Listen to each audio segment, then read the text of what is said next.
Pronto, quando quiser, Ju. Então, gente, boa noite. Hoje a gente pode passar, por favor, Carlos, para a gente ir introduzindo um pouco o assunto. Não apareceu para mim, mas tá. Hoje a gente decidiu trazer um pouco de um tema que está super atual, né? Que a gente estava conversando nas nossas reuniões do coletivo, como esse tema está atual sobre o sofrimento mental e trabalho. O trabalho é uma categoria da nossa vida que atravessa toda a nossa subjetividade. A gente é construído pela nossa relação com o trabalho e pela falta dele também, né? O desemprego é uma coisa que afeta muito as nossas relações, enfim.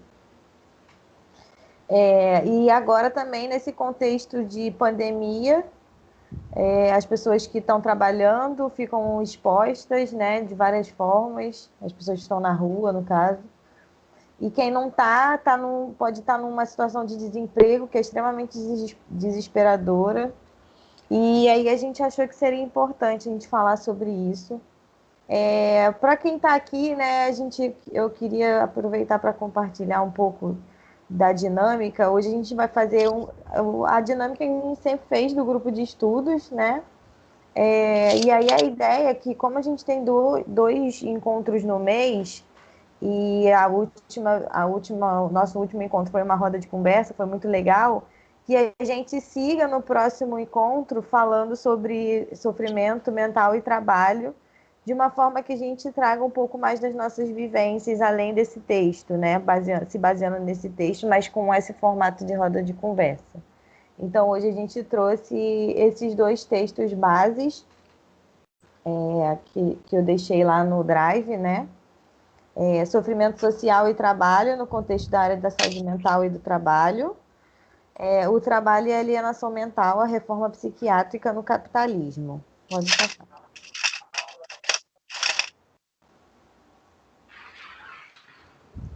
E aí, né, com esses textos a gente começa a pensar quais são as relações entre o indivíduo, entre o sofrimento individual e o sofrimento coletivo. Porque nas nossas abordagens, né, nas coisas que a gente estuda, enfim, existe um abismo, vamos colocar assim, entre esse sofrimento que é coletivo e é individual, mas os dois estão sempre muito interrelacionam o tempo todo. E o trabalho é um ambiente social, né? E nesse ambiente social existem as relações de poder e vários outros aspectos que trazem sofrimento e que nos constituem. Então, esse é o primeiro aspecto da gente pensar, né? Que essas coisas estão interligadas. Pode passar, cara. Se alguém quiser falar alguma coisa, gente, só falar, pode ficar à vontade.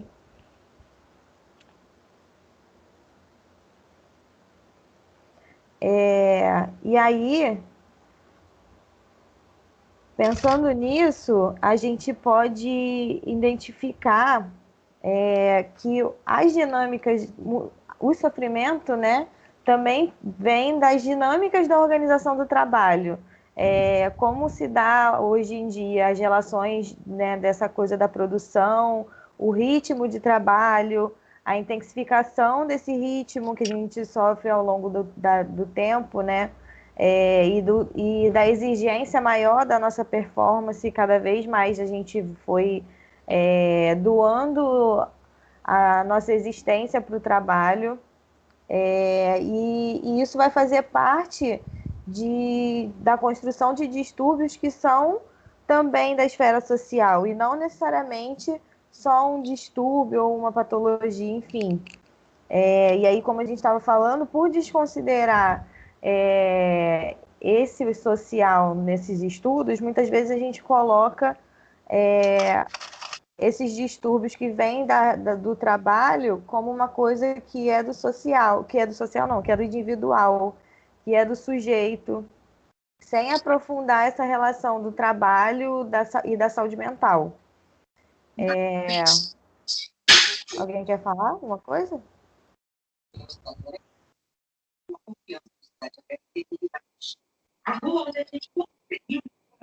Pode passar então, Carlos.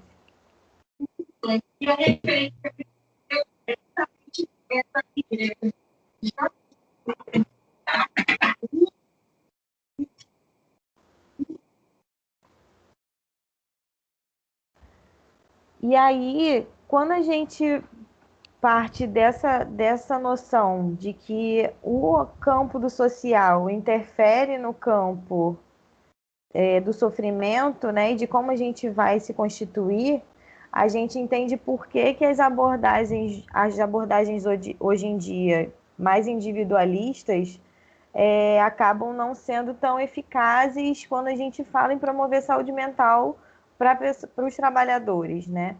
Porque se esse sofrimento é constituído por mais de um aspecto, atuar só no aspecto individual não vai ter resultados, não vai ter resultado nessa promoção de saúde. Então, o texto fala, né, muito de uma transformação do contexto social que faz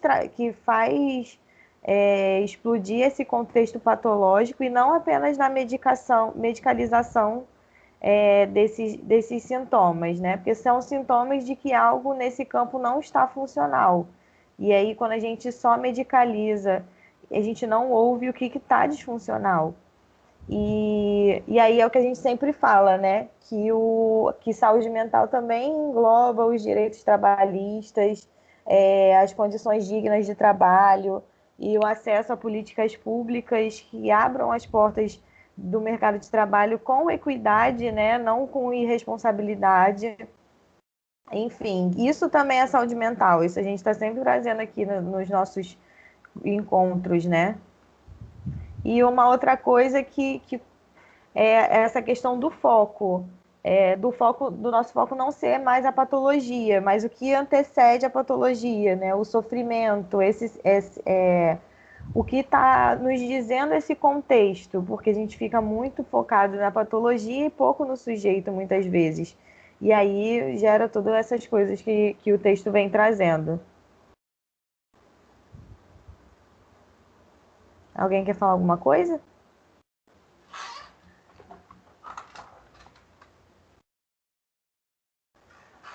Não, eu só queria dizer que, de fato, foi algo que no outro, né, como você falou, Juliana, no outro encontro a gente falou muito, né, sobre isso, e aí eu achei massa o texto, porque ele traz mais alguns aspectos, assim, né, para a gente pensar e fazer articulações até com o nosso processo mesmo, né, de trabalho, da nossa leitura. Então foi muito foda, assim, quando eu li, falei, porra, velho, e aí já fiz umas outras articulações com aquilo que eu falei na semana passada. Então, eu achei muito, muito foda, assim, que esse texto instrumentalizou mesmo, assim, né, na teoria. Eu gosto muito desse grupo aqui, gente, porque ele está sempre dando continuidade nos assuntos. Isso é importante, né? A gente está sempre falando de coisas. É porque é isso, tudo está interrelacionado também, né? Sim. Bom, gente, então nessa segunda parte na verdade, nesse segundo texto, né, a autora ela traz um outro ponto de vista sobre essa questão que a Juliana falou, né, sobre essa relação do mercado de trabalho, da força de trabalho, como indicador de positivo de saúde, né, de saúde física, de saúde mental, essa força de trabalho, né, esses direitos ao trabalho, eles são fatores determinantes sociais ou de saúde, por exemplo, como sinalizador de uma melhora, né, de uma alta médica ou psicossocial. E, por outro lado, a autora vem trazendo que o trabalho é um dos elementos mais estressores da contemporaneidade, né? É no ambiente de trabalho que estão mais propícios de desenvolvimento de transtornos mentais, Enfim, então esse artigo dela, ela traz com essa tentativa de trazer esses dois pontos, né, sobre debater sobre essas contradições e questionando de que forma a reforma psiquiátrica vai ter um potencial que seria revolucionário diante desses desafios de construir uma saúde mental, né, um cuidado à saúde mental num contexto capitalista.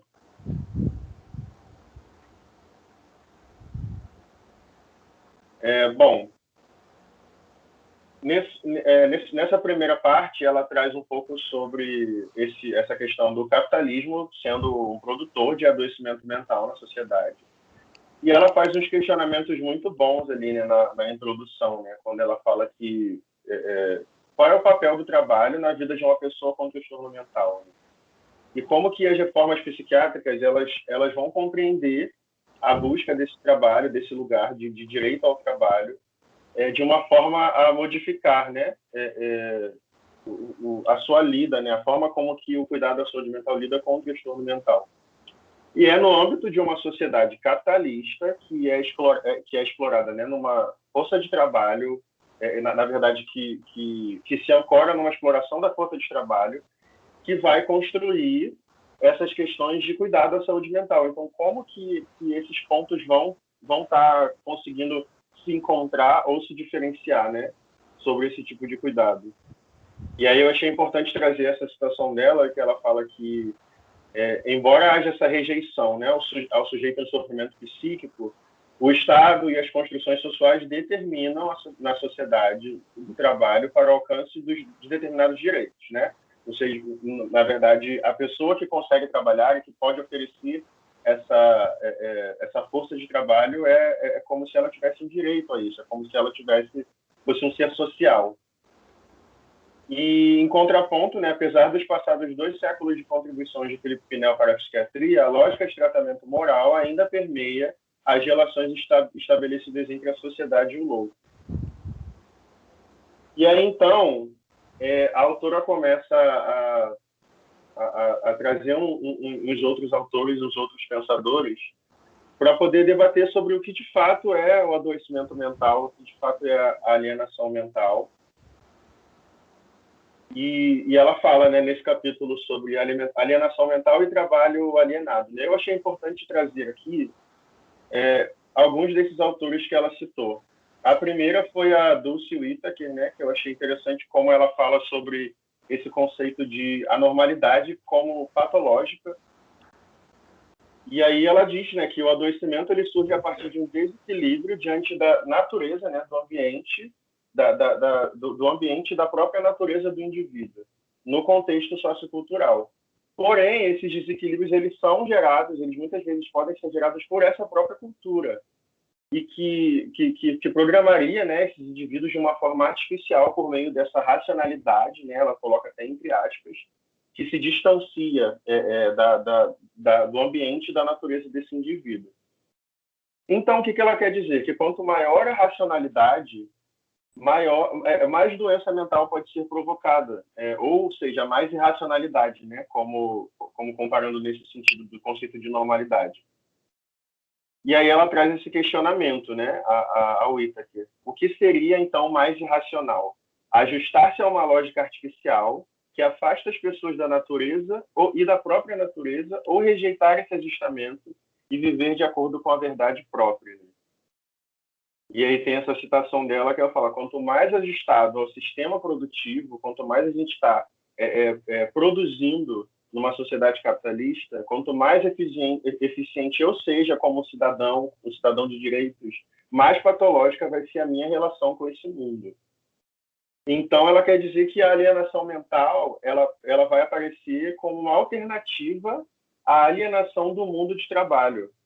Então, torna-se uma forma de razão diante da desrazão, que é abandonar a própria natureza. Eu achei isso, assim, sensacional. Minha cabeça bugou quando eu li essa parte desses questionamentos, né, que essa autora faz. Alguém quer falar alguma coisa? Quer comentar alguma coisa sobre isso? Eu fiquei todo bugado, pô. Eu fiquei bugado. É engraçado que eu fui trocando, né, com Denise, né, aqui em casa. E aí a gente foi fazendo várias lombras, né? A gente está num processo de trabalho assim muito doido, né? Ela é professora do IFBA, aqui da Bahia. E aí a gente foi, eu falo, não, veja isso daqui, Pretinha. Eu fui, falava assim, ela ficava bugada, a gente bugava junto, né?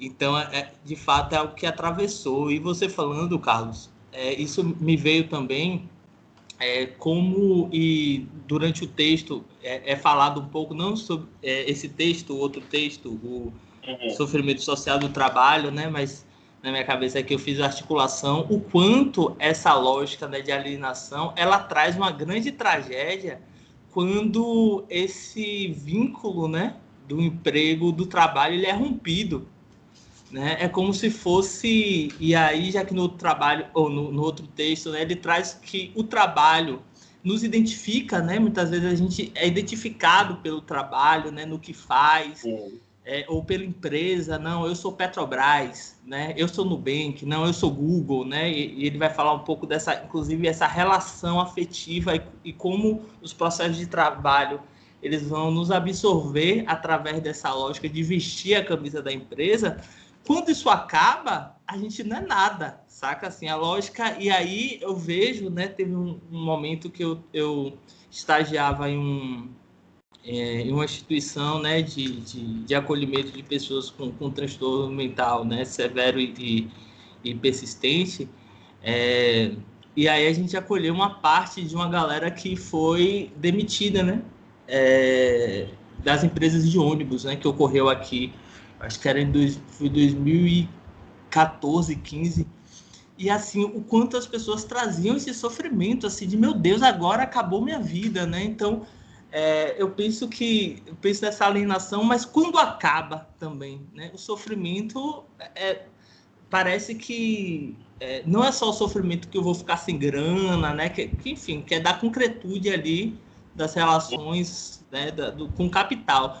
Mas uma de ser, sabe, de sentido da vida. Isso é muito doido, velho. Isso é muito doido, porque é um adoecimento que está ali na lógica do sofrimento, né, dentro do trabalho, mas quando acaba também gera um outro trauma, né, um outro tipo de sofrimento, né?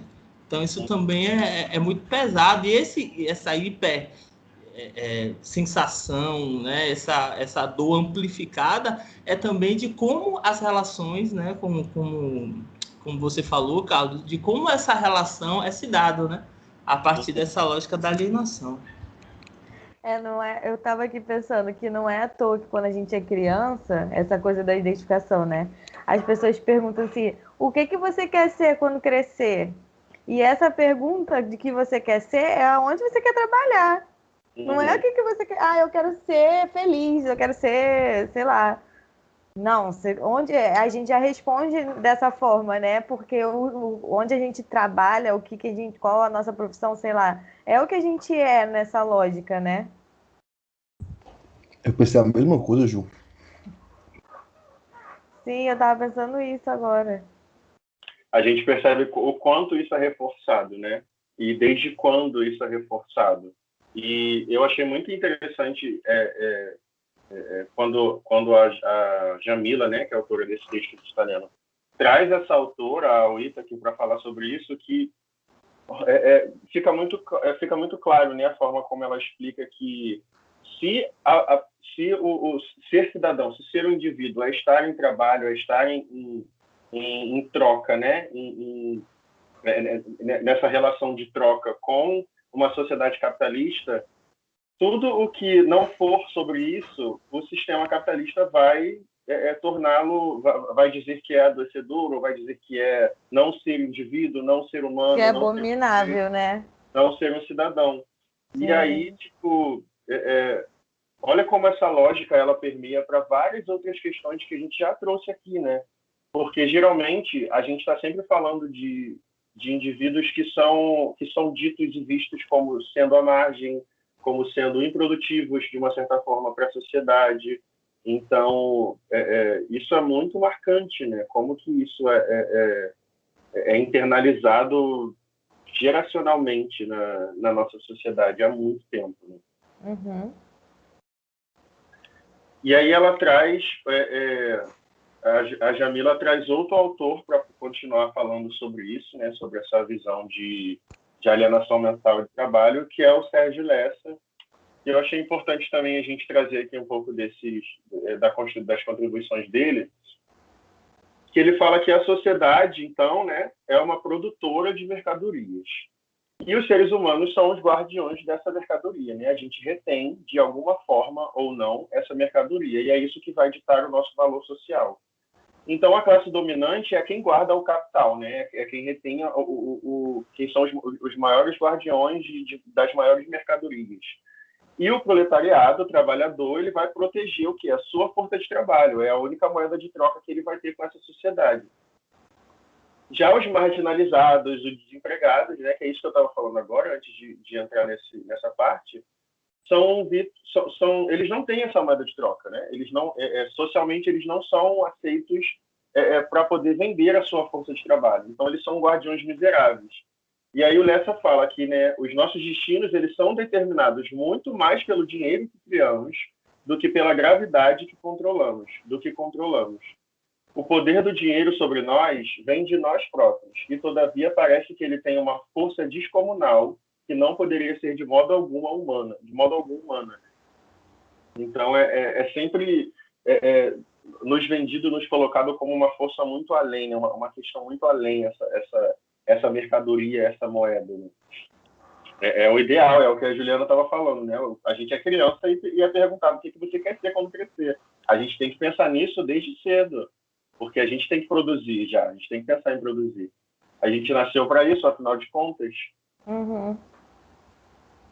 E esse modelo de produção, e aí o Lessa ele faz outro contraponto, né? Ele fala que esse modelo de produção ele desumaniza o indivíduo, que é dito como inadequado a produzir perante a sociedade. E aí de que forma? Através da loucura e de outras manobras de opressão. A força de trabalho, ao mesmo tempo que dita essa desumanização, né? Dessas populações específicas, ela também vai adoecer quem ela diz sendo apta através da exploração. Então, o que o coisa estava falando agora, né? É sofrimento para tudo que é lado. Você fica refém desse sistema. E aí ele traz alguns exemplos, né, de como que isso está entranhado na nossa sociedade, no nosso cotidiano, através de ditos populares, né? Ele traz esse sobre maluco que rasga dinheiro, né?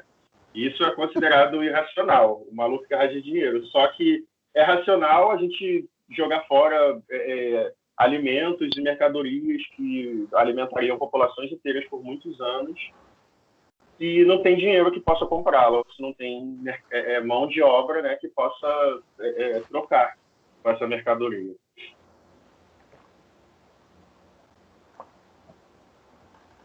Alguém quer comentar alguma coisa sobre essa parte?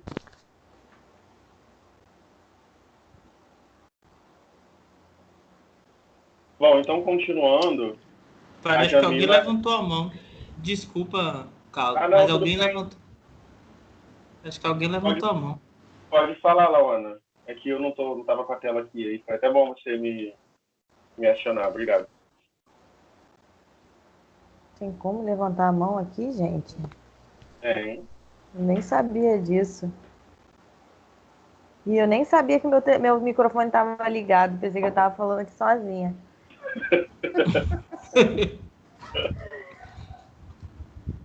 Ou às vezes ela se confundiu também e levantou a mão. Né? É possível. Então vou continuar, porque depois ela fala depois. E aí, a partir disso, então, a Jamila vai começar a trazer algumas percepções teóricas de alguns lugares diferentes do mundo sobre a reforma psiquiátrica, né?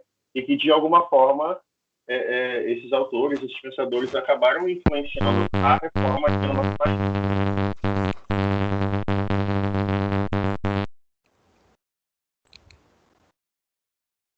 Era o meu? Não, acho que era o da Lauana. Ah. E aí, então, primeiro a Jamila traz essa percepção da reforma iniciada na década de 70, lá na França, né? Não, desculpa. Acho que é na Itália que ela comenta primeiro. Sobre o italiano Franco Basaglia, né? que lida com essa questão de trabalho e com a relação entre o sujeito diagnosticado com transtorno mental e sociedade. E aí isso influenciou no Brasil, na reforma psiquiátrica do Brasil, como essa percepção que vai... Na verdade, a gente sabe, né, que essa percepção da reforma brasileira, ela tem uma percepção muito maior do que aquela questão de só mudar uma teoria ou uma prática ou uma nova proposta de um modelo assistencial, né? É uma mudança que ela visa muito além disso. É uma mudança que busca a estrutura da sociedade nos significados, né, de questões do senso comum ou científicas, enfim, sobre os conceitos de loucura. E aí ela faz algumas questões, né, de que modo essa reforma em curso ela vai promover uma crítica ao trabalho alienado, né, esse trabalho que adoece, essa visão de trabalho que é alienante e o trabalho que adoece, né. E a negação da instituição no hospital psiquiátrico, apresentada por Franco Basaglia, ela vai ser suficiente para o respeito à verdade do louco num contexto que traz essa centralidade do trabalho como única e a única possível de tornar um indivíduo um sujeito de direitos, né, um cidadão.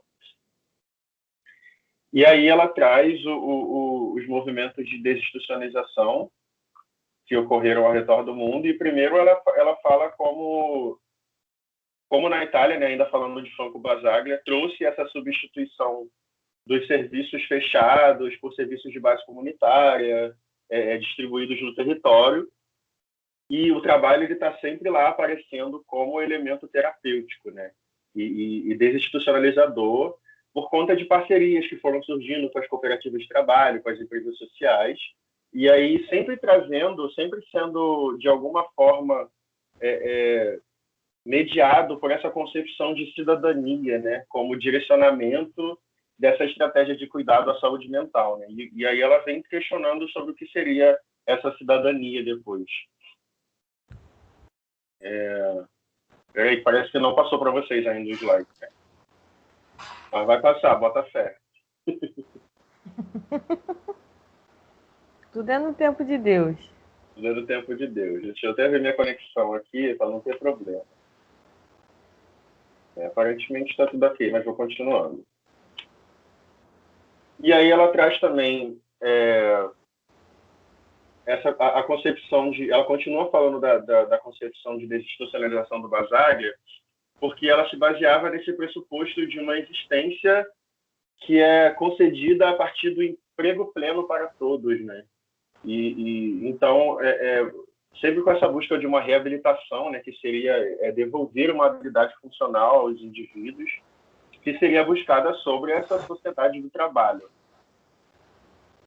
E aí depois ela traz Rotelli como outra visão, né? Agora sim a gente está falando de uma visão da desinstitucionalização da França, que ele considerava a importância de que as pessoas desinstitucionalizadas, aí entre aspas, né, possam readquirir a possibilidade e a identidade de trabalho, né? Então, a gente vê isso bem forte, marcado, sobre como o trabalho é uma ferramenta de reestruturação social de indivíduos que seriam ditos como disfuncionais, né? Deixa eu fazer uma mudança aqui, para ver se isso volta a compartilhamento volta para vocês. Espera aí.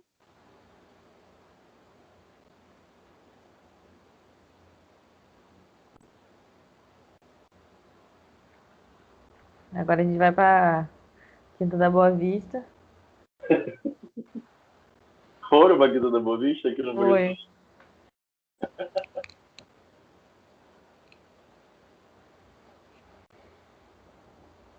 Agora tá tudo preto. Uhum. Eu tô vendo aqui pelo celular.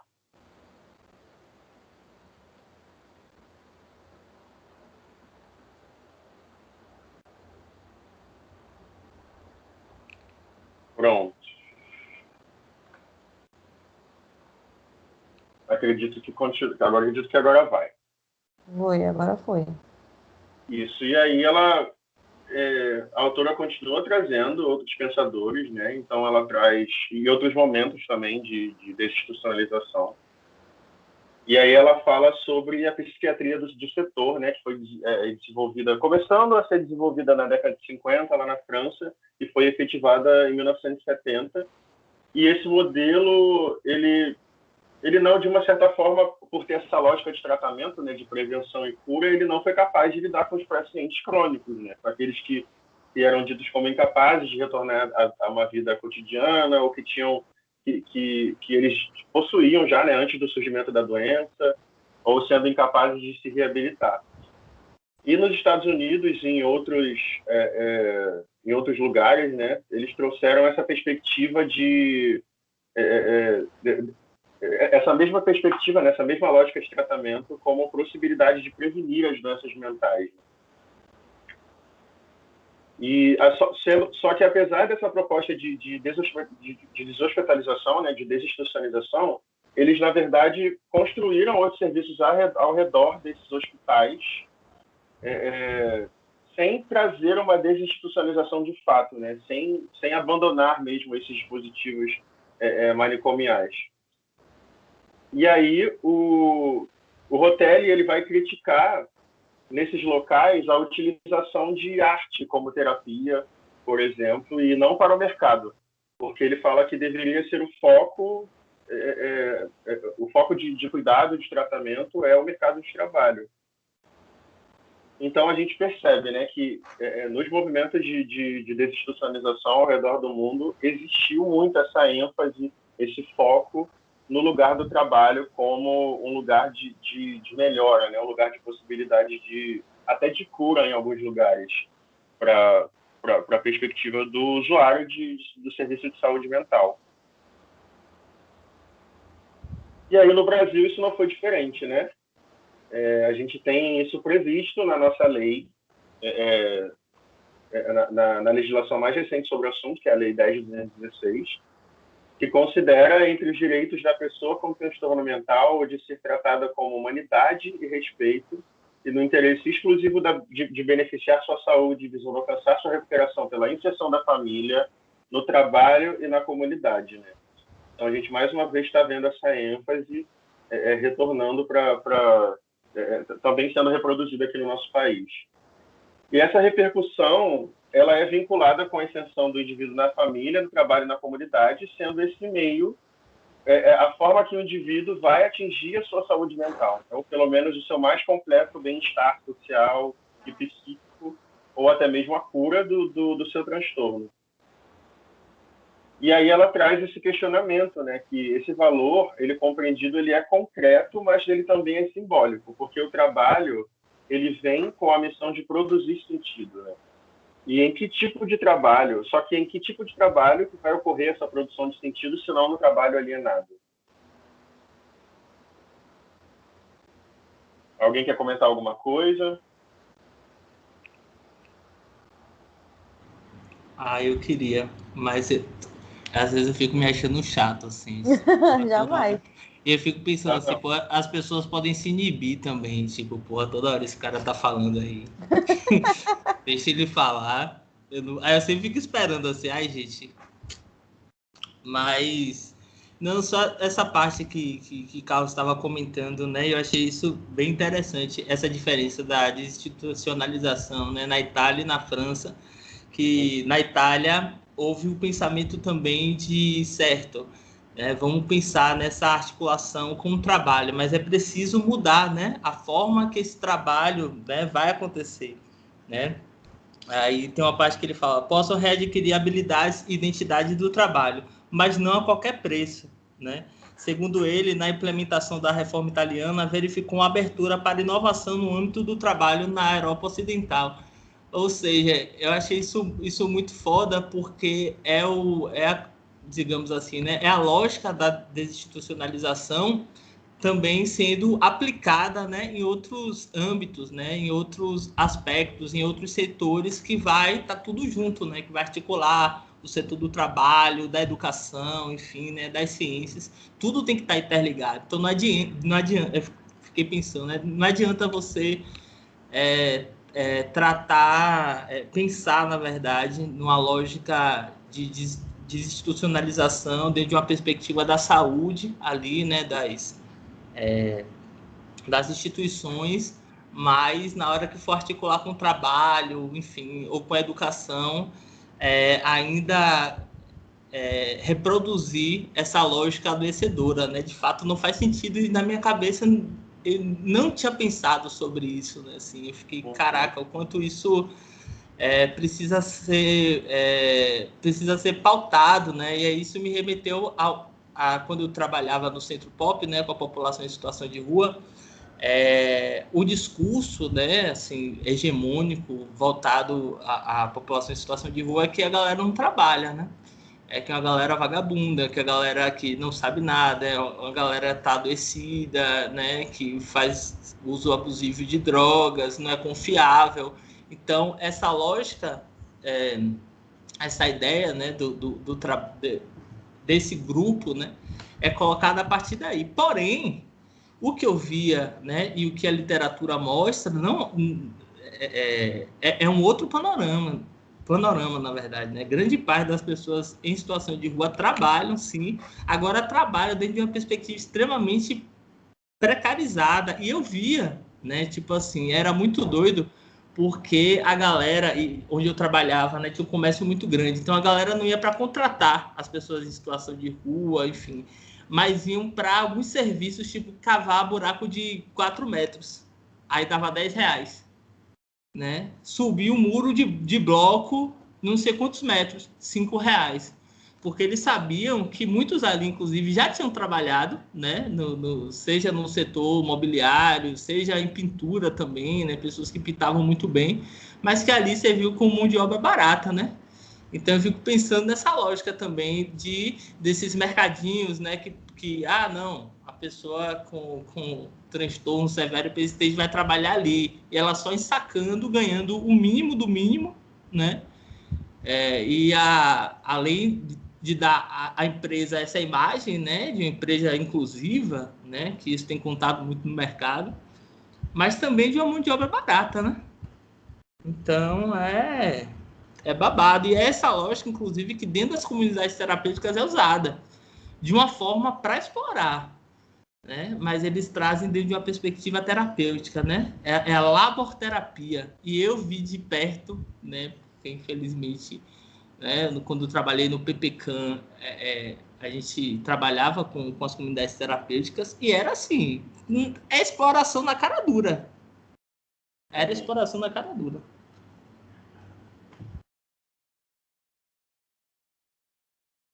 Pois é, porque ainda tem isso, né?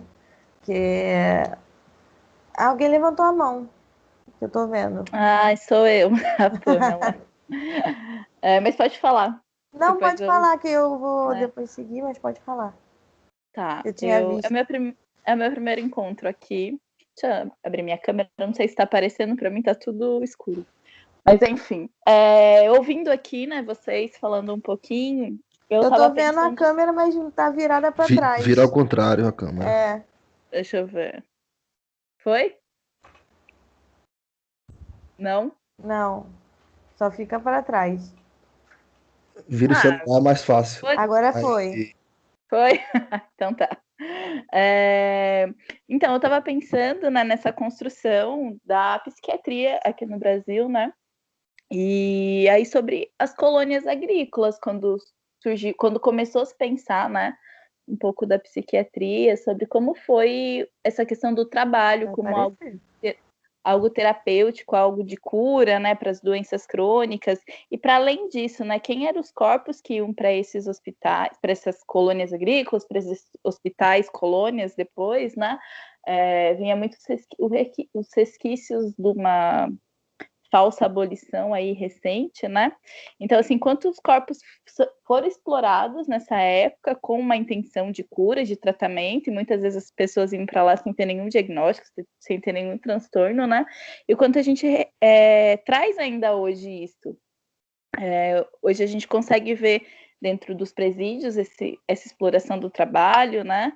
A gente consegue ver dentro das comunidades terapêuticas o quanto esse trabalho ele ainda é explorado e ainda é justificado como forma de tratamento, né? Como forma de cuidado.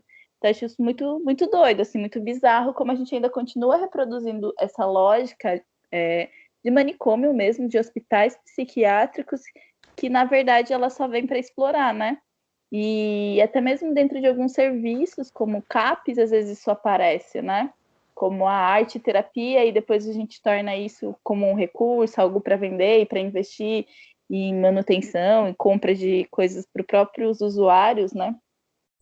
Enfim, eu tô meio viajando aqui, pensando um pouco quanto a gente carrega ainda esse lado exploratório e alienado do trabalho.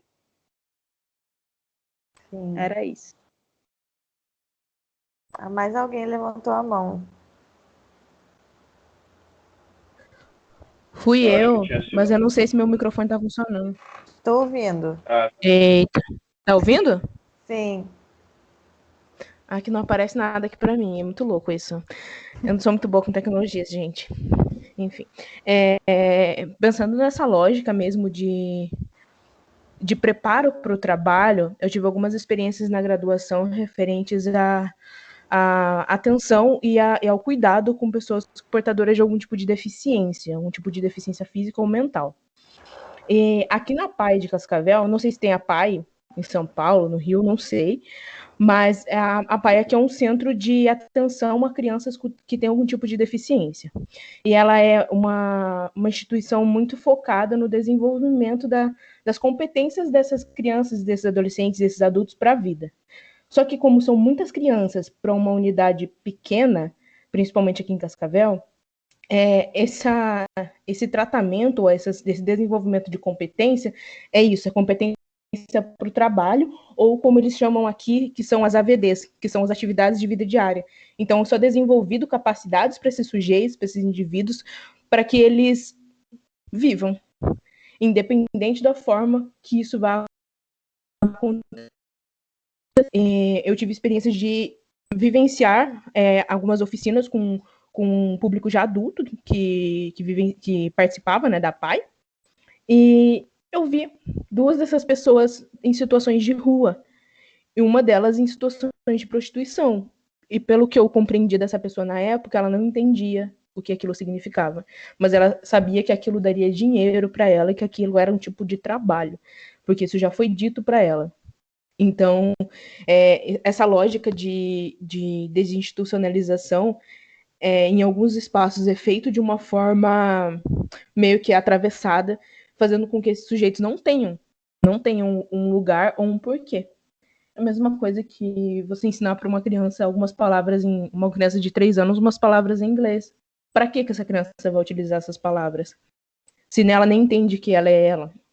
É a mesma coisa que mostrar para pessoas em situações de rua ou pessoas com algum tipo de deficiência mental ou física o que é trabalho sem elas nem mesmo compreendem as potencialidades que elas têm, né? Que é o que acontece nas APAES. Aqui, por conta da superlotação de crianças e adolescentes e não ter profissionais o suficiente para estar desenvolvendo essas capacidades nas crianças. Não sei se tem muito a ver com o que está sendo discutido, mas eu fiz um link direto quando foi falado do trabalho e de como isso é desenvolvido. Nossa, acho que isso tem tudo a ver, Laona. Porque acho. É o que você disse, né? Como criar essa perspectiva do que é que esse indivíduo precisa fazer e do porquê ele está fazendo isso em relação ao trabalho, né? Por que ele precisa vender essa força de trabalho sobre o que ele precisa trocar, porque senão acaba tudo sendo uma forma de prostituição, né? Só que se diferenciando entre prostituição sexual e prostituição mental e prostituição de outras formas, né? Porque você está se vendendo ali apenas para ter aquele dinheiro, aquela forma de sobrevivência e sem muito sentido. Então, existe muito esse pensamento nessa linha, né, que vai permeando esses dois sentidos que são extremos. Mas muito interessante a sua colocação. Sim, e eles não têm compreensão de que eles podem, sabe? Porque nem é dito para eles que eles podem. Conversando com alguns dos profissionais que trabalhavam lá, eles diziam que eles não podem ficar falando para eles que eles podem coisas que eles nunca vão poder.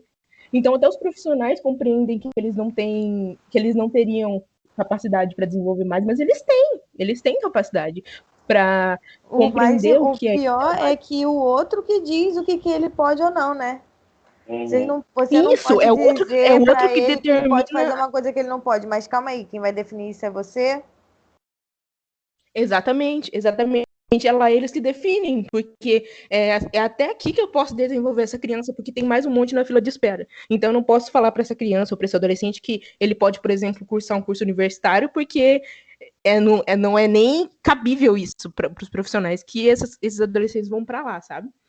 E a gente viu alguns depoimentos de alunos que foram para lá, que estavam na APAE, né, e que participaram de outros projetos.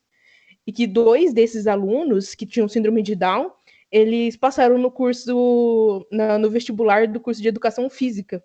Uhum. E eles estavam lá no dia que a gente foi. Então, as mulheres falaram, esses 2 meninos são completamente exceção. Nossa, então, a gente não pode usar eles como exemplo.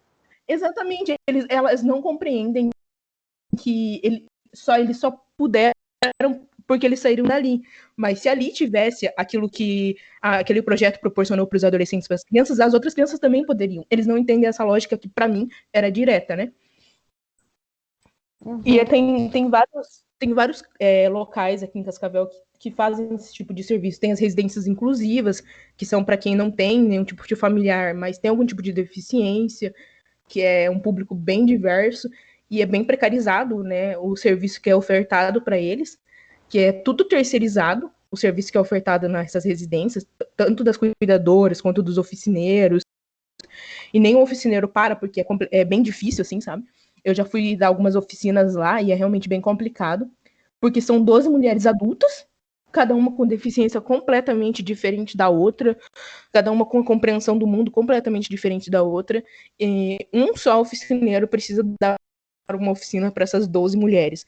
Uma querendo se jogar na piscina e a outra que não se mexia. Ou uma batendo na que não se mexe e a outra querendo se jogar na piscina. Então, a precarização total do serviço faz com que a lógica continue girando no mesmo movimento, sabe? Isso é triste pra caramba. Sim. Tem alguém que é TO aqui? Ou não? Acho que não, né? Eu tinha visto que tinha uma menina que tinha se inscrevido lá, mas acho que ela não veio hoje. Mas enfim, acho que seria interessante um TO nessa discussão. Enfim. Acho que tem alguém com a mão levantada. Acho que ela esqueceu de... Ah, tá. Tá bom. Foi que falou antes da Lauana. Como é que é mesmo o seu nome que eu não consegui ver? Que eu queria completar alguma coisa que ela falou. A pessoa que falou antes da Lauana. Isso. É José Maria? Aqui na conta tá aparecendo isso. Mas até aí o Paulo é a Denise, né? Então... Mas, enfim, queria complementar, né, com o que ela falou e dando continuidade nessa partezinha final, que é isso, né? E um pouco também do que o Paulo falou, porque a gente, como a gente teve uma base toda escravocrata, a gente tem níveis a gente se baseia, hoje em dia, né, diferente do antigamente, que ela fala no texto, onde as pessoas que trabalhavam eram pessoas que eram indignas, né? Porque o trabalho a base do trabalho era a escravidão, e as pessoas que não estavam nessa escravidão estavam nos campos políticos e tal. Então, mas hoje em dia a gente tem esse trabalho como o que nos dignifica, né? Entre aspas. E aí, só que a gente, como da base escravocrata, né? Isso não está no texto, mas eu identifico, e principalmente com as falas aqui que a gente está falando, que a gente tem níveis de trabalhos dignos, né? E aí, se a gente cai nessa reprodução que é até uma coisa que eu estava pensando quando o Paulo estava falando, por exemplo, com as populações em situação de rua. Se a gente, por exemplo, acha que a saída de recuperação, de reabilitação para aquela pessoa é o trabalho, a gente está reforçando essa lógica e muitas vezes a gente vai trabalhar para reproduzir que essas pessoas entrem nessas lógicas de qualquer trabalho só para ter um trabalho, né? Como que ele estava citando os exemplos de trabalhos completamente com condições subhumanas, né? E aí, quem são as pessoas que estão nesses trabalhos? Né? Pessoas pretas, pessoas periféricas, porque a gente tem uma estrutura muito específica aqui.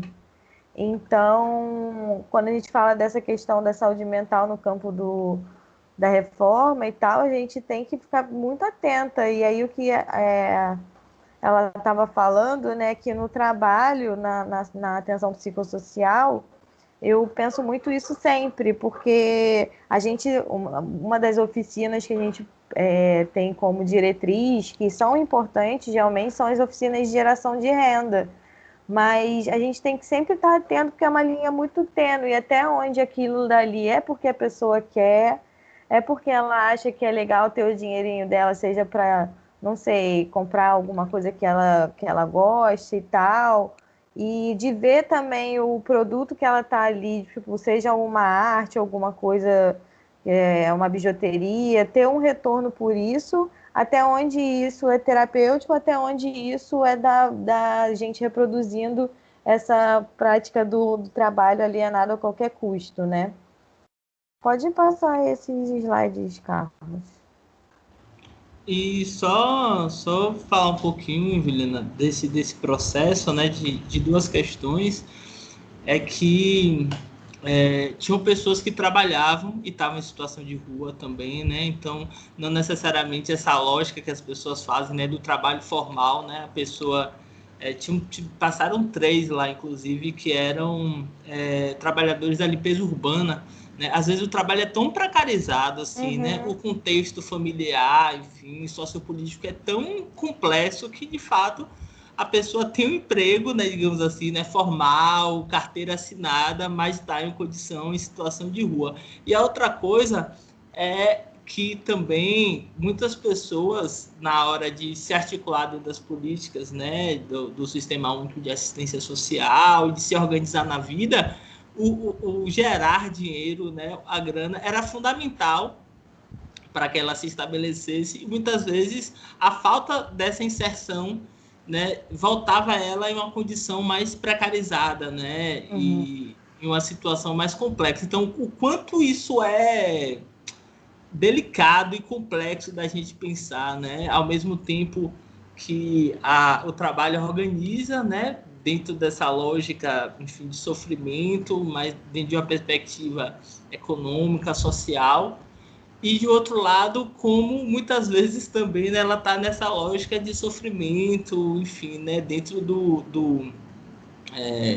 desse mercado de trabalho formal. Então, realmente é muito complexo e eu fico pensando, Ju, que minimamente não era dado nem a possibilidade, né, que a pessoa pudesse se construir, se ver em algum trabalho, né? E eu acho que isso que é eu tentava trabalhar nessa lógica, assim, né? E ao mesmo tempo a gente sabia que as portas iam estar assim bem fechadas, né? Preto, preta, né? Em situação de rua, enfim, que faz uso de substância psicoativa. Então é bem punk, assim. Sim. É nessa linha aí que a gente vai andando, né? De entender qual é o lugar do trabalho para aquele sujeito, até onde tá numa estrutura saudável, não sei, muitas questões, né? E assim, e aí ela continua falando, né, da expressão do trabalho como uma condição de dignidade que faz que a gente questione a compreensão de cidadania adotada pela chamada reforma psiquiátrica em diversos países. Ela faz uma diferenciação entre as definições de trabalho, de ação, de labor. Pode passar, Carlos.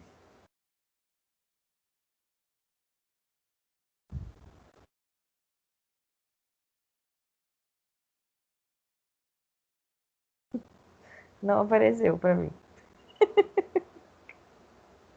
Ah, tá. Essa parte eu achei muito interessante, principalmente a citação, né, das pessoas desempregadas, dessa relação com o desemprego. Porque tem uma cultura de que, como diz a citação, né, que as pessoas desempregadas ou que estão numa situação de vulnerabilidade e estão afastadas por algum motivo do mercado de trabalho, né, principalmente as pessoas, nesse caso a gente falando das pessoas que têm algum tipo de transtorno mental grave ou persistente, tem essa questão da sociedade achar que a pessoa tem o interesse em se manter afastada, né? Então, com isso, vem várias críticas. Eu ouço isso muito com a questão do Bolsa Família. Já ouvi muita gente falando que mulher faz filho só para ganhar Bolsa Família, quando faz mais filho para ganhar mais Bolsa Família, o bagulho é R$200, não sei, 300. E aí, como é que tu sustenta um filho com R$300, né? Enfim, e aí nessa questão da assistência, e é mais uma questão para a gente pensar quando a gente fala sobre o campo da saúde mental e esse campo do trabalho, né? Pode passar, Carlos.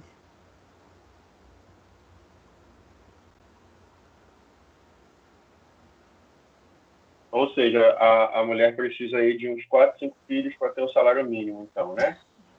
Acho que será que está lucrativo? Não, daí faz todo sentido essa questão. Porque é isso, né? A saída também a gente vê como assistência, ou da pobreza, né? Ou você patologiza aquilo, ou você exclui, ou você vai para o âmbito da assistência, que é como se fosse ali o nível que as pessoas acham que é o nível que a gente tem que acessar, mas eu discordo, né? Acho que é o nível da autonomia, né?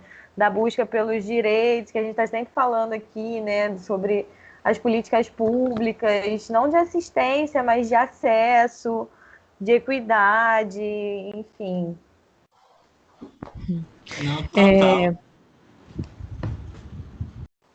Pode falar, gente. A Lauana, acho que ia falar. A Hannah, ela traz uma reflexão sobre direitos humanos, agora que você falou que é uma questão de direitos, né? Que não é assistencialismo, é garantia de direitos. A Hannah diz que os direitos humanos, eles não são dados para a gente, são direitos adquiridos. Então, a gente parte de um pressuposto, né? A partir de um pressuposto, quando a gente vai discutir, por exemplo, racismo, ou discutir se homens e mulheres são iguais, vem-se muito o discurso de, mas a gente é igual perante a lei, ou a gente é igual na Constituição. Não, mano, a gente não é igual. E os direitos humanos, eles não estão garantidos pra gente. A gente tem que ir correr atrás desses direitos, a gente tem que pegá-los pra gente, e a gente tem que tomá-los pra gente. Então, acho importante a gente partir desse pressuposto de que não, o direito humano não é dado, ele é adquirido. E ele tem que ser reivindicado, infelizmente. A gente tem que estar constantemente reivindicando que eles são nossos e que a gente necessita deles como apropriação, como população mesmo. Sim. Esse lugar da humanidade, né? É muito adquirido na sociedade que a gente vive. A gente já falou isso aqui em outros textos, né? Como aquele lá do Lucas Veiga, que ele fala do lugar da bicha preta na sociedade, né? E aí ele fala sobre esse lugar de humanidade que é dado a um certo ser, que é o homem branco cis hétero. E aí a gente tem mais essa questão, né, do trabalho, que também é um lugar de humanidade. E quanto menos subhumano é seu trabalho, mais você é considerado digno. Só que quem tem acesso a esse trabalho que traz esse lugar de humanidade? Não é a gente, né? A gente tem menos acesso. A gente tem menos acesso à faculdade, ensino superior. ao ensino básico, muitas vezes, dependendo da realidade que a gente está falando. Então, a gente menos vai acessar esse lugar. Então, são vários lugares de dignidade que são construídos na sociedade que são negados a gente ao longo da vida, né? E esse é mais um que a gente tem que conquistar. Não é uma coisa inerente ao ser humano, como ela fala no texto, né? É uma coisa conquistada. Porque esses lugares, eles estão sempre sendo pautados pelo outro, né? Esses direitos, eles estão sempre sendo colocados pelo outro. O outro que tem que nos garantir esse direito, e a gente tem que buscá-los, a gente tem que conquistá-los, enfim. De que adianta, né? A gente tentar criar uma... Eu acho que o que esse trecho me traz, né? Esse pensamento do que adianta a gente tentar criar uma revolução se pautando pelo mesmo sistema que nos aprisiona, que nos oprime, para construir. Uhum. Pois é. E aí ela fala, né, que no caso das pessoas com sofrimento psíquico, muitas vezes se reconhece a capacidade elevada de comunicação e uma autonomia que permite que ela conduza sua vida, sem, no entanto, que ela atinja os requisitos necessários ao trabalho remunerado como conhecemos. E aí é isso, né? Qual o lugar que nos cabe, né, nessa construção? A gente, para mim, né, é um pouco da valorização desse lugar e não de reproduzir que, se mesmo ela tendo uma autonomia, ela tendo certas habilidades, ela tem alguma coisa que não faz com que ela não acesse esse lugar do trabalho como a gente conhece, da gente entender que também é um lugar, né?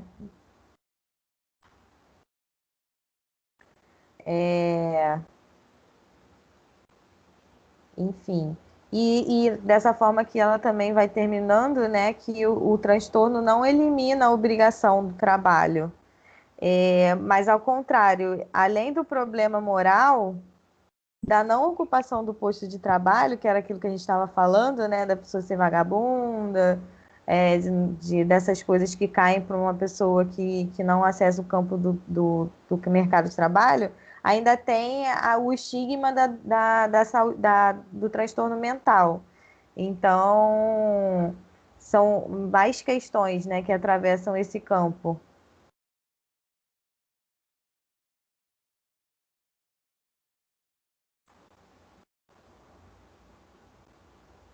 E aí a gente termina com uma citação que a reforma psiquiátrica é compreendida como mudança no padrão de atenção à saúde só encontra viabilidade numa sociedade baseada na equidade e na cidadania, interpretada como valor superior à inserção no trabalho.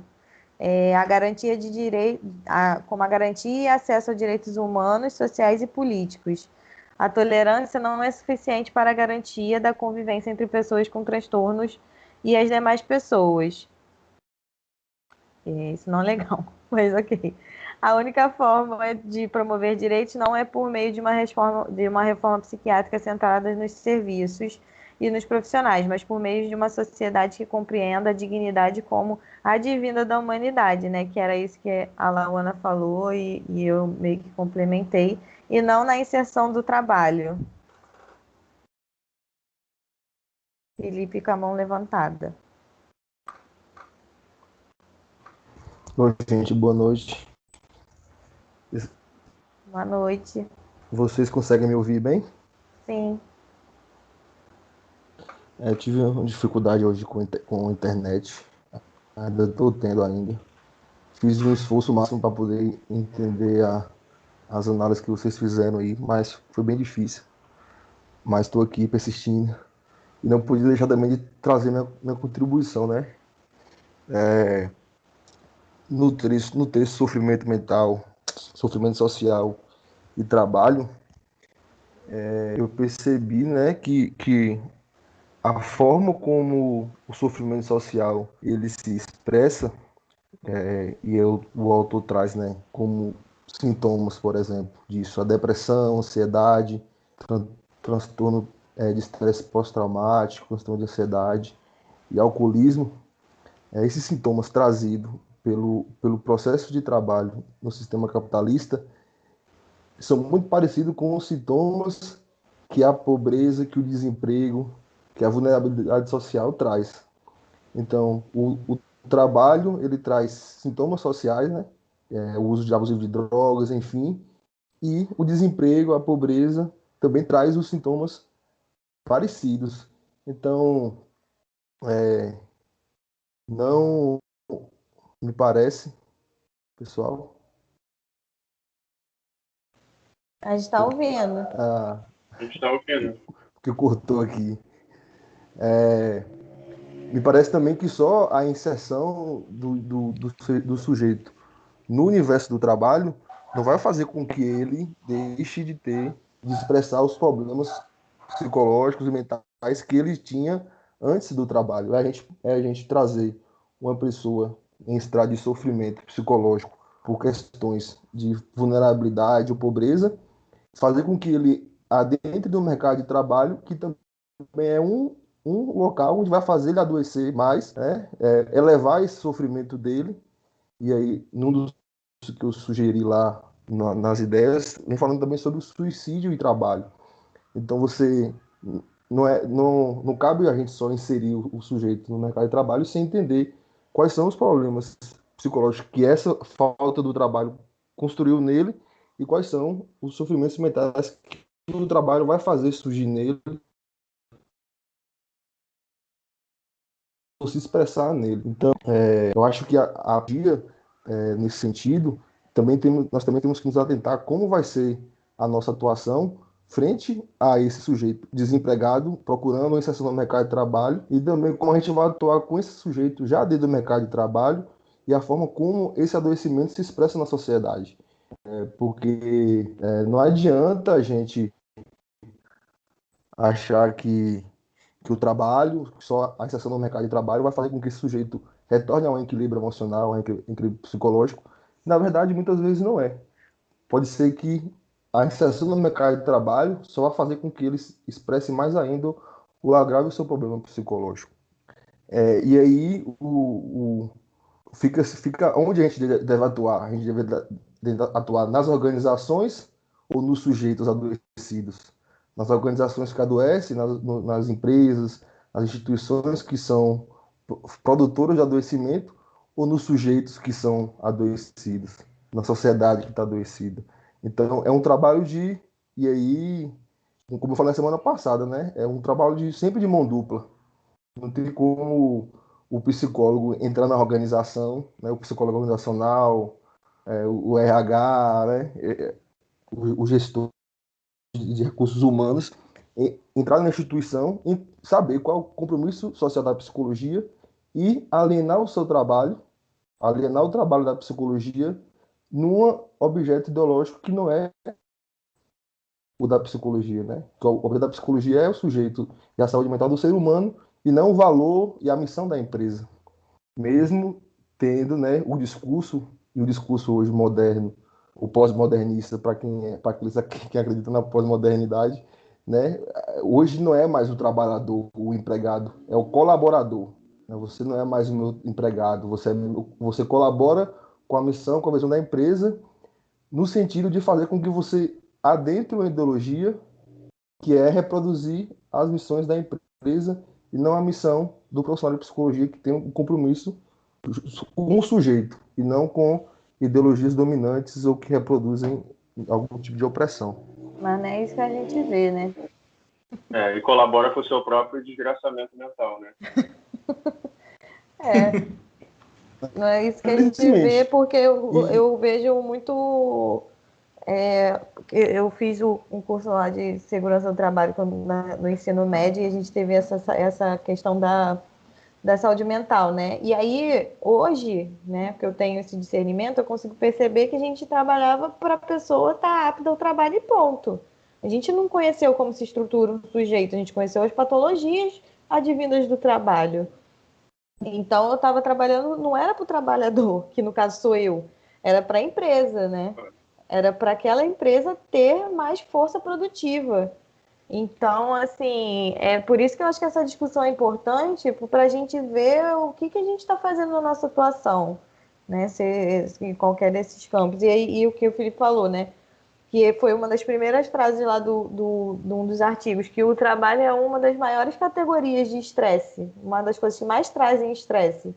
quando a gente fala, por exemplo, com as pessoas com transtorno mental grave, né, uma esquizofrenia, uma psicose, dependendo, o estresse, né, os conflitos são o ponto-chave da disruptura para um surto, por exemplo. E aí essa pessoa tem um surto, eu já vi isso em vários momentos da minha atuação, por conta do estresse do trabalho, e a gente acha que a reabilitação daquela pessoa vai ser fazer com que ela volte a trabalhar. Aí eu fico assim, como assim?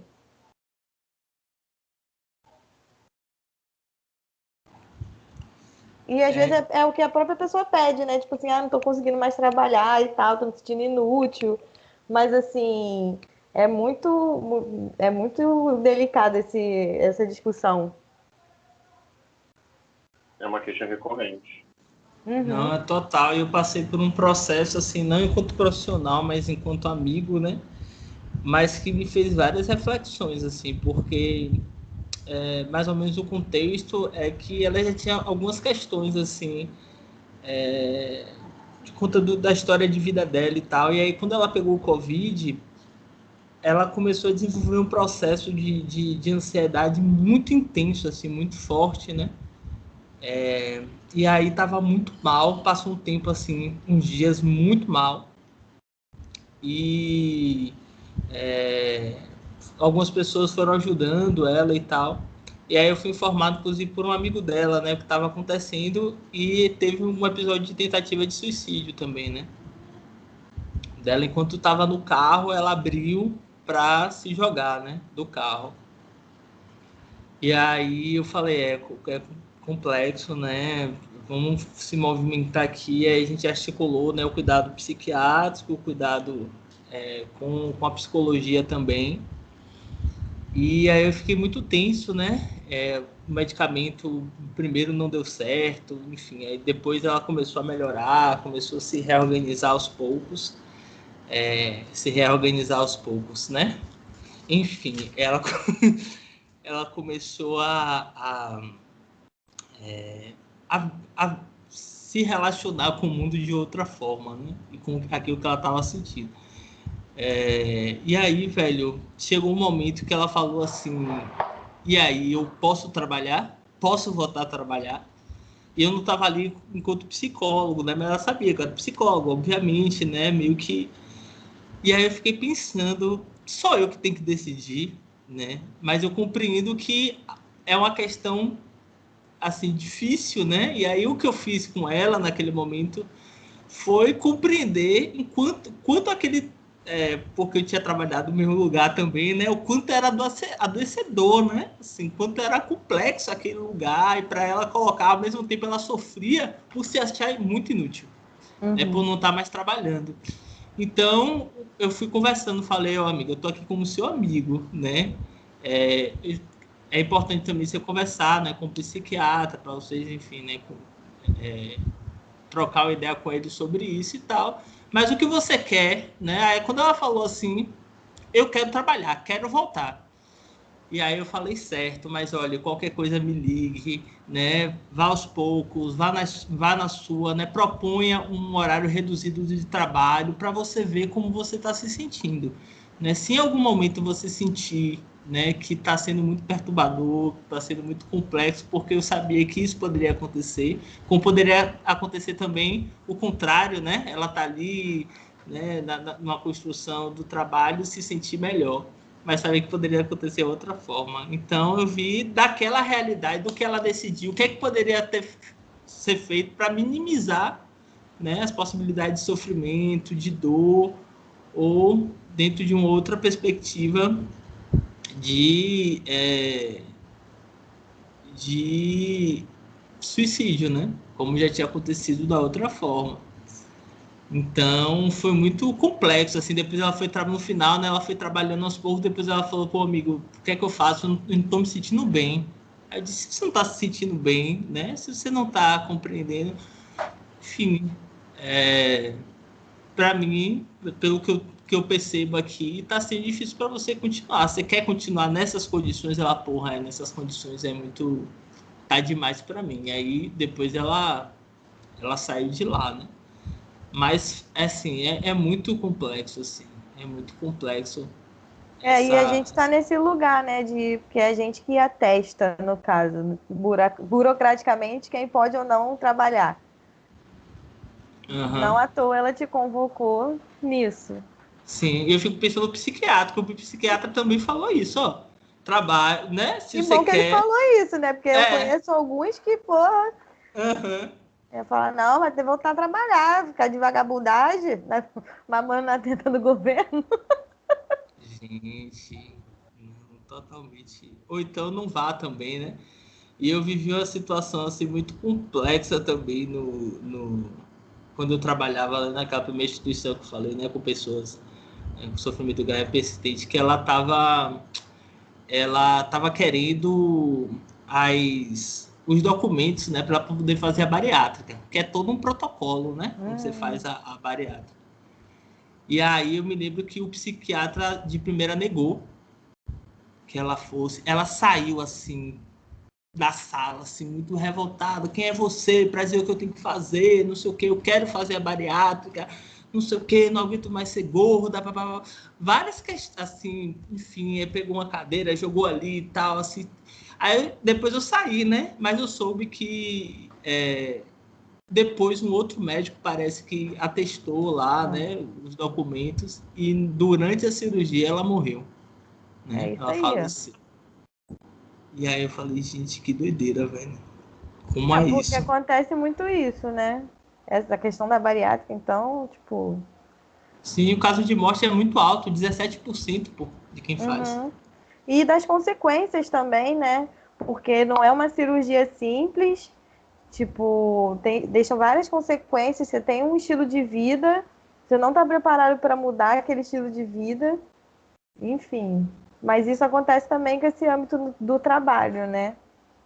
Por isso que é importante a gente discutir isso enquanto profissional de saúde, de saber qual é o nosso lugar também, né? Se a gente vai continuar efetivando esse viés, né? Ou de que forma também. Sim. Porque não dá para a gente também abandonar completamente, romper completamente com isso, né? Porque o que a gente vai fazer? Né? Isso é muito complicado. Então, existe essa questão muito importante a ser considerada mesmo nesses direcionamentos, até com a gente mesmo, com a nossa própria vida, do que com os usuários, né? Com as pessoas que estão encontrando esses serviços. Gente, a gente está se aproximando agora do fim. Quem quiser comentar alguma coisa agora no final, esse é o momento. Fale seu cálice para sempre.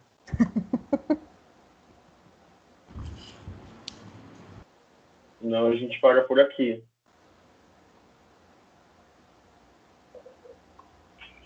Até porque eu preciso trabalhar. Ai, que ranço!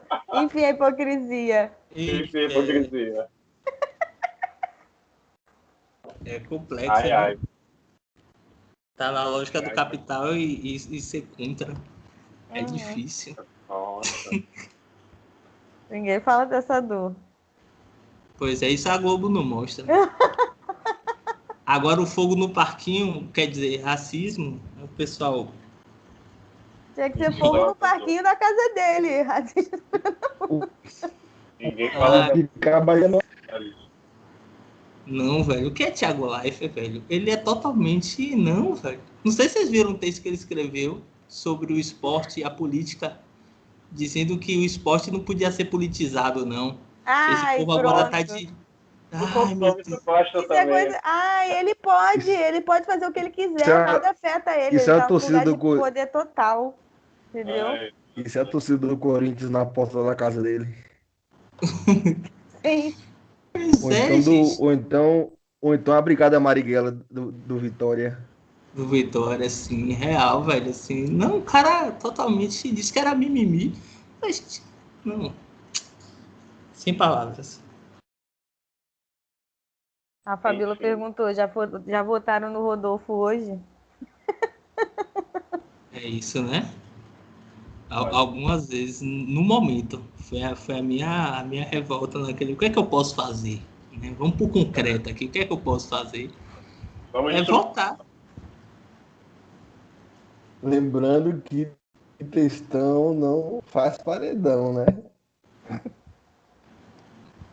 Pra mim, tanto faz votar no Rodolfo, não votar. A gente já foi. Quem era os pretos da casa já foi todo massacrado em praça pública mesmo. Tá na hora de massacrar os brancos agora também. Agora só no finalzinho, né? Não tem nada pra fazer. Fazer igual fazer a Maria Mendonça. Agora eu vou usar esse termo, né? Porque ela com o Nego Di fez festa, não sei o quê. Perguntaram, e agora se posiciona contra o Rodolfo? Ela, não tô assistindo mais. Eu já tenho muitos problemas na minha vida. Não vou me meter Aí é nesse problema. Jura? Bonita. Palhaça. Olha lá, palhaça. Ai, velho. Bom, gente, é isso então. Massa. Então, vamos encerrar por aqui hoje. Espero que todo mundo tenha gostado do nosso tema. A gente vai dar continuidade, pretendemos dar continuidade a esse tema na nossa próxima reunião, como a Juliana falou lá no começo, mas naquela perspectiva mesmo da roda de conversa. E aí, vai ser legal vocês trazerem também um pouco da vivência de vocês sobre isso que a gente falou aqui, né? Então, fiquem todos bem, votem no Rodolfo. Boa noite. É isso. Boa noite, gente. Boa Obrigada noite, por todo gente. mundo que estava aí. Valeu, Beijos. valeu. Beijos. Bom. Tchau, tchau.